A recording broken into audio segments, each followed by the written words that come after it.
Cari telespettatori, eccoci insieme come sempre con il nostro spazio con la SPCGIL, anche se quest'oggi abbiamo un esperto, e non è una cosa casuale, di Federconsumatori, presidente Federconsumatori Venezia, Paolo Ormesi, ben arrivato qui con noi. Buonasera, buonasera a tutti. Che in questo spazio informativo, come vedete anche dalla slide che c'è alle nostre spalle, non ci casco coronavirus, ci racconterà tutti i rischi annessi e connessi che ci sono per le persone, soprattutto i più anziani, soprattutto gli ultra ottantenni che, come ci racconterà, sono veramente migliaia nella nostra regione, in questo periodo in modo particolare. Si approfitta di una situazione di emergenza, del fatto che molte persone sono a casa e i truffatori si muovono liberamente, un po' giocando sulla buona fede, sull'ingenuità, sulla voglia anche di comunicare, di stare insieme agli altri che hanno molte persone anziane. Di che cosa si tratta e soprattutto gli allertamenti ce li racconterà il Presidente.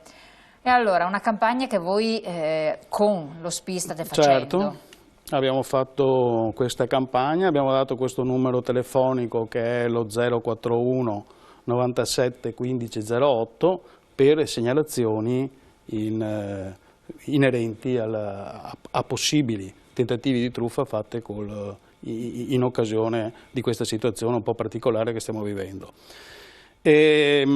A questo numero nei primi 2 giorni sono arrivate una cinquantina di segnalazioni, quindi direi che già la cosa è in partenza, quindi direi che insomma, le cose ci sono, purtroppo la situazione c'è. Quando ci si trova in situazioni di questo genere c'è sempre qualcuno che ne approfitta, non sappiamo, tanto per cambiare. Cioè... Allora, che tipo di situazioni vi sono state segnalate? Dopo racconteremo un po' anche le più svariate. Certo, ma le situazioni che vengono raccontate dalle persone sono quelle di tentativi sempre di entrare nelle abitazioni usando gli stratagemmi più assurdi e più strani. Tipo per esempio il dover controllare che il denaro non abbia coronavirus attaccato, per cui si fanno consegnare, oppure fare il tampone domestico. Cosa che non viene fatto neanche in persona. Dobbiamo dire a tutti quanti che non esiste in nessuna parte della Regione Veneto la possibilità che qualcuno vada nelle case a fare controlli. Quindi, quando viene qualcuno, chiamare i carabinieri, verificare con i carabinieri della stazione, quella più vicina, o cioè, se c'è stato inviato qualcuno, ma non aprire nessuno. Sì, infatti, ma senza anche allertare direi i carabinieri, cioè quando viene qualcuno e vi dice che deve fare qualcosa inerente alla sanità eccetera, sappiate che non esiste nelle abitazioni che questo avvenga, a meno che non sia stato chiamato o non ci sia stato un accordo precedentemente fatto. Non vorrei con questo tipo di trasmissioni qua crescere anche l'allarmismo, no? E creare una società in cui non ci sia scambio, perché lo scambio va bene per noi, cioè, l'importante è che sia tranquillo. Esatto, ci sono telefoni, c'è la possibilità di vedere e su queste cose qua possiamo andare. Noi dobbiamo ricordare che in Regione Veneto abbiamo qualcosa come 350.000 ultraottantenni. 350.000 sono tantissimi, siamo una popolazione anziana, questo ormai è riscontrato, e di questi 350.000 ultraottantenni sono purtroppo, in questa situazione del cosiddetto coronavirus, sono quelli più a rischio sotto tutti i punti di vista. Perché anche da un punto di vista sanitario è chiaro che se il coronavirus lo prende una persona sana, che non ha problemi di nessun genere, da quello che vediamo non ci sono, però è chiaro che se invece lo prende una persona che è già defedata, che ha già una situazione sanitaria non delle migliori, può incorrere in gravi rischi e arrivare purtroppo fino al coma e alla morte, come abbiamo visto in alcuni casi. Quindi direi che chi deve essere più attento a questa situazione sono proprio le persone più anziane. Capisco. Che non vuol dire non vivere più. No, assolutamente, assolutamente. Però usare un po' di attenzione maggiore, insomma. Allora magari, non so, quando si entra, quando si va, non so, io conosco gli anziani che vanno nei circoli per anziani, perché magari, non so, vanno a giocare alla tombola, alle carte, ed è un momento anche di incontro, che questo sicuramente non va tolto. È chiaro che magari si usa in questo momento un po' più di attenzione, lavarsi frequentemente le mani, questa è la cosa più importante, non andare attaccati alle persone a parlare, stare a una debita distanza, che non è quella di stare a 2 metri o 100 metri di distanza, ma è quella di poter parlare senza avvicinarsi, e nello stesso tempo quindi usare questi sistemi. Se avete, appunto, si diceva anche prima, parlavamo con la nostra giornalista, se avete il nipote che ha la febbre, magari invece di accudirlo i nonni, per questa cosa qua, che lo accudisca il papà e la mamma, ecco, una volta magari chiedendo un giorno dal lavoro, perché è chiaro che se lo prende una persona anziana i rischi sono nettamente superiori. Ma proprio per la fragilità, insomma, della certo, persona, sì, ci sono sempre patologie connesse. Per quanto riguarda poi anche il comportamento normale, cioè, perché sono tutti un po' spaventati, no? Si è creata questa sorta di panico generale, tutti sono andati a fare le spese eccessive, eccetera. Poi in realtà, vabbè, non era il caso di eccedere in questi termini, ma tant'è, gli italiani o niente o tutto, cioè vanno agli estremi, non riescono ad avere un comportamento con regole normali. Diamo un po' dei precetti, insomma, comportamentali. I precetti comportamentali, io direi che è quello di comportarsi normalmente come ci si comporta tutti i giorni e sempre. Cioè l'emergenza c'è, e c'è solo ed esclusivamente per, appunto, quelle persone. Ricordo che chi purtroppo è morto col coronavirus non è mai morto da coronavirus, è morto con coronavirus, cioè aveva tutta una serie di situazioni per cui questo è stata la goccia che ha fatto traboccare il vaso, molto probabilmente magari moriva 15 giorni dopo per altri motivi, però voglio dire, è chiaro che questa cosa qua in una persona così può andare, quindi andare alla ricerca, fare incetta di alimenti, sono cose che veramente non servono e non hanno neanche nessun senso. Non hanno nessun senso, per esempio, tutto il discorso, noi abbiamo ricevuto sulle telefonate che noi abbiamo ricevuto al numero nostro, e questo devo fare purtroppo una segnalazione che non mi è piaciuta, perché la maggior parte delle segnalazioni sono legate, perché si lamentano che nelle farmacie il costo delle mascherine e dei prodotti per l'igiene delle mani sì, ma è una cosa assurda. Mi diceva una signora ieri proprio di avere, o l'altro ieri, adesso non mi ricordo, di aver preso una mascherina usa e getta in una farmacia e che il costo di questa mascherina è stata di 9 euro.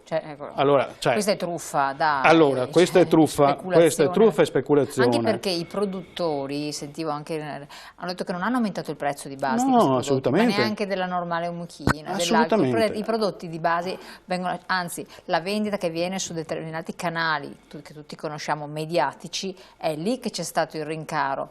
E quindi va preso in considerazione chi ha attuato questi rincari speculativi. È un reato particolarmente vergognoso, soprattutto se fatto da persone come sono i farmacisti, che hanno un obbligo di salute pubblica, e quindi su questo dovrebbero essere più attenti di altri. In questi casi qua, a voi viene segnalata la cosa, voi potete sporgere denuncia? Noi faremo sicuramente un esposto, cioè sto già parlando con i nostri legali per fare un esposto in questo caso. Il problema qual è? Che è il problema anche delle truffe che succedono. Purtroppo la gente fa la segnalazione ma non vuole mai esporsi. Invece bisogna capire che quando succede qualcosa è giusto esporsi, bisogna andare, bisogna fare il proprio nome e cognome, altrimenti non cambiamo queste cose.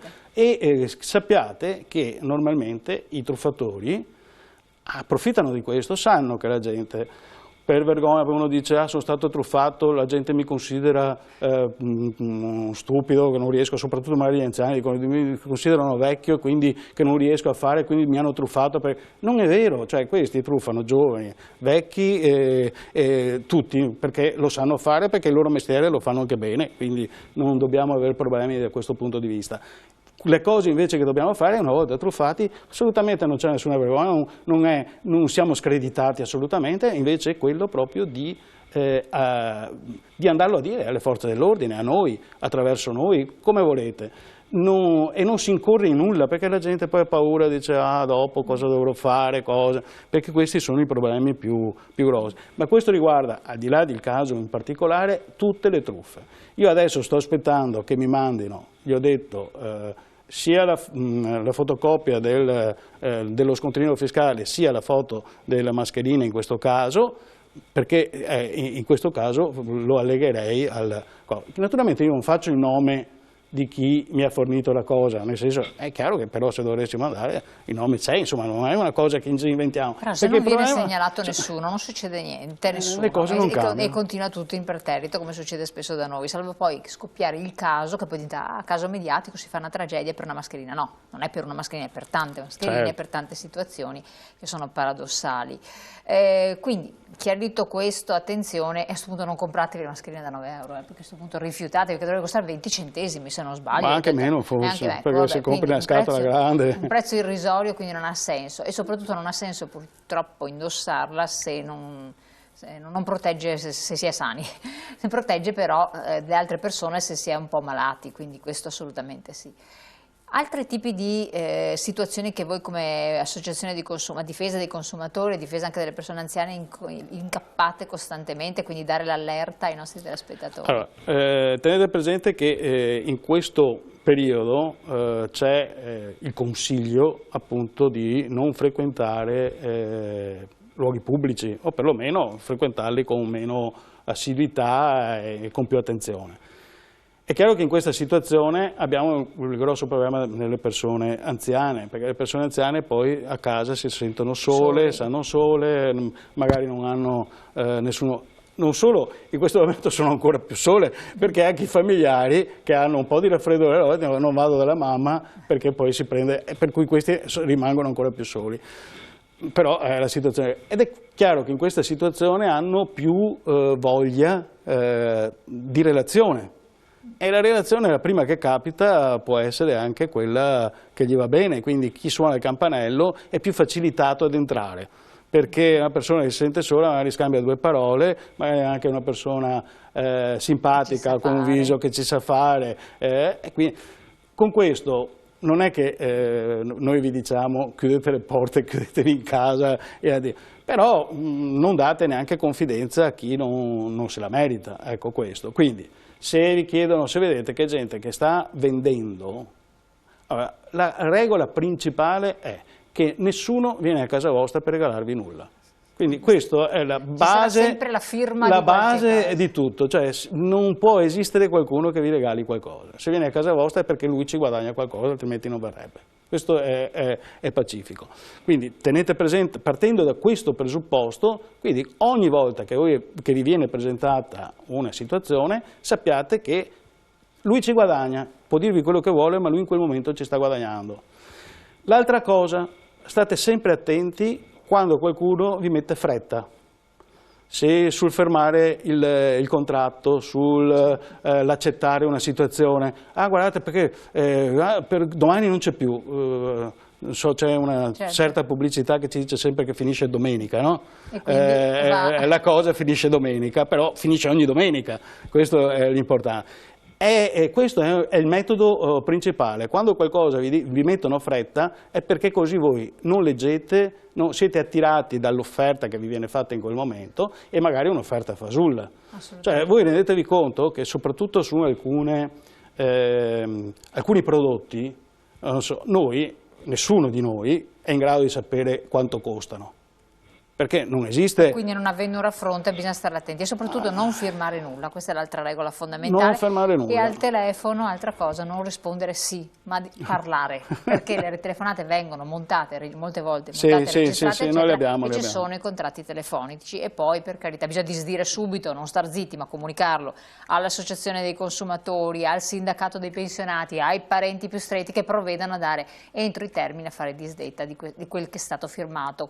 Quindi non tenetevi le cose per voi, non mettetele nel cassetto perché nel cassetto non succede niente, sono cose peggiori. Ricordatevi che avete 14 giorni di tempo per disdire il contratto se viene fatto fuori, al di fuori dei negozi, quindi qualsiasi contratto fatto di fuori, se vengono a casa vostra, quelli telefonici eccetera, sono 14 giorni effettivi.